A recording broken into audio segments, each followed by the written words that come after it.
It's just a charger. White, small, nothing special about it. But this one color made Apple the most recognized brand on Earth, and you never even noticed it happening. Today, we'll show you how a fight between a designer and a CEO chose the color sitting in your pocket right now. In the 1990s, technology meant one thing: the beige box. Every computer, every printer, every power brick came in the same color: dull, dusty beige. Nobody even considered that a charger could be designed. It was machinery, something to hide, not to show. Then, in 1998, Apple launched the iMac G3 in Bondi blue with a translucent shell. For the first time, people called a computer cute. This wasn't just design, psychology.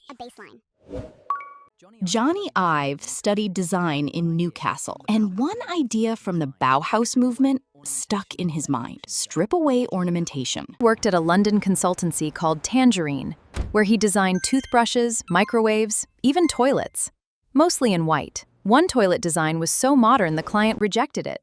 This is too far ahead of its time. Ive's love of white wasn't a fashion choice.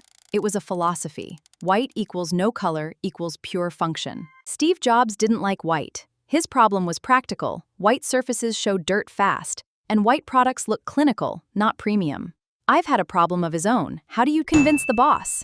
The answer? Never say the word white. Ive and his team member Doug Satzker created dozens of shades of white and gave them names: Snow White, Cloud White, and Moon Gray. Moon Gray, gray.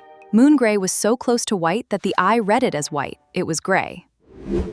The founder approved Moon Gray, and that one decision sent the entire accessory line, earphone cords, charger cables, into that almost white color. The consumer never even noticed. Apple's rainbow logo had been around since 1977. Colorful, rebellious, anti-establishment. It said, "We're not IBM, we're cool." But in 1997, Jobs came back. The company needed a new identity. Not rebellion, but premium sophistication. The iMac launched, the white iBook arrived, and the logo changed. Coincidence? It was a coordinated repositioning, from countercultural brand to clean tech premium brand. And the smallest ambassador of that repositioning was that white charger sitting in your pocket. Apple didn't invent white. The idea came from Germany in 1956. Dieter Rams designed a radio phonograph for Braun, the SK4, entirely in white metal with a transparent plastic lid on top. Back then, every piece of home audio equipment hid inside wooden furniture. Rams asked, why hide the machine inside furniture at all? The SK4 was so stark that people nicknamed it Snow White's coffin. As a joke, but that design was prophetic. Jony Ive named Rams as his biggest inspiration. It follows Rams's 10 principles, one by one. White isn't just a color. Psychology research shows that seeing white automatically triggers associations in the brain. Compare it to black. Compare it to black reads as heavy, industrial, opaque. White reads as light, transparent, engineered elegance. In 2008, Duke University people shown Apple's monochrome. Apple's branding made people more creative. Their white logo primed something in your mind. The message is, this is clean tech. It's a tool to make your life better. The moment didn't come from the iPhone, it came from the iPod. In 2001, every other portable music player's earphones were black. Sony, Walkman, all of them.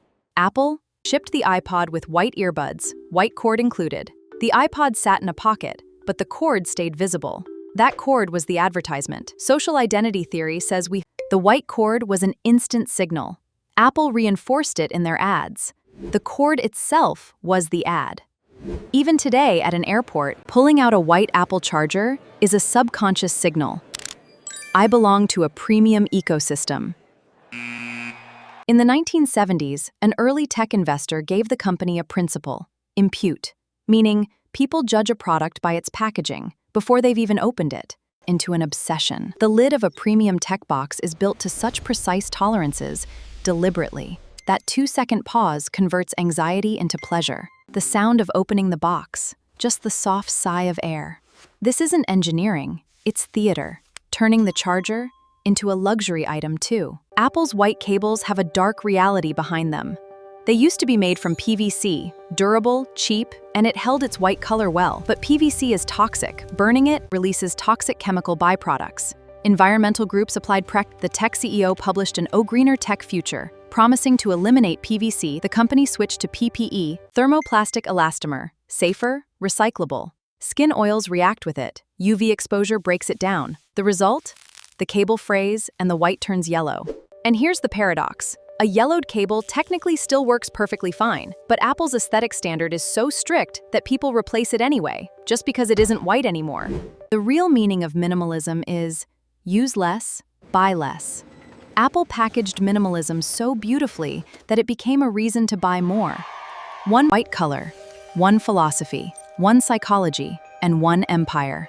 Next time you pull out that white charger, remember, it's not just moving electricity, it's a carefully engineered emotion. What did you think of this video? Tell us in the comments. Is Apple's psychology genius or manipulation? Subscribe because more hidden stories like this are on the way.